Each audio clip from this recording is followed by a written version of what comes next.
এক গ্রামে এক হাঁস দম্পতি বাস করত। তাদের দিনকাল খুব ভালো কাটছিল, কিন্তু তাদের মনে কোনো সুখ ছিল না। কি গো হাসি, আমাদের সুখের দিন কবে আসবে গো? আমরা কি কখনো বাবা মা হতে পারবো না নাকি? এভাবে কেন বলছো গো? আমি তো চেষ্টা করেই যাচ্ছি। কতবার আমাদের ডিমগুলো নষ্ট হয়ে গেছে। এভাবে চলতে থাকলে তো আমরা কখনো বাবা মা হতে পারবো না। মানে, তুমি কি বলতে চাও? হাসি, তুমি ভালো মতো ডিমে তা দিতে থাকো।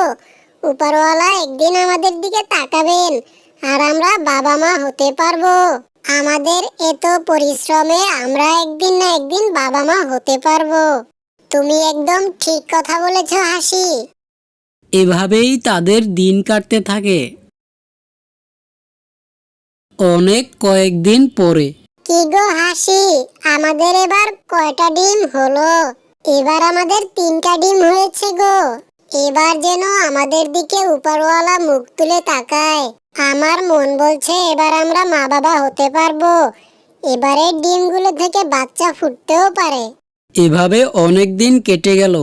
নতুন ডিম থেকে বাচ্চা ফুটানোর সময়ও হয়ে গেছে।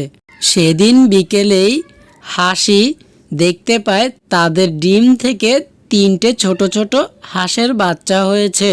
আমাদের ডিম থেকে এবার 3টে বাচ্চা হয়েছে।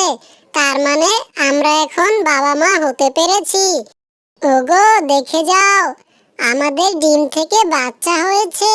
ঘরের ভিতর থেকে ছোট ছোট হাঁসের বাচ্চার আওয়াজ আসছে, আর হাসিও আমাকে ডাকছে। যাই দেখি তো কি হয়েছে ঘরের ভিতরে। হাসি, এগুলো কার বাচ্চা?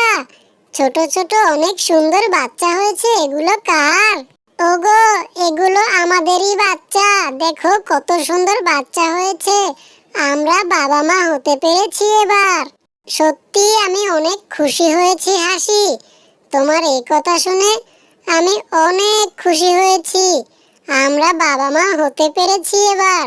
কি সুন্দর আমাদের বাচ্চাগুলো, অনেক সুন্দর হয়েছে গো।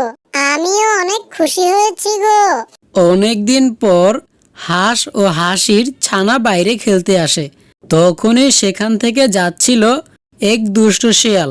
শেয়ালটি পাশের বন থেকে এসেছে। আহা হা হা হা, আজকে তো খাবার আমার সামনেই পড়ে গেল। আমার আর কষ্ট করে খাবার জোগাড় করতে হলো না। যাই, আজকে হাঁসের ছানাদেরকে নিয়েই খেয়ে ফেলি। আহা হা, কি মজা।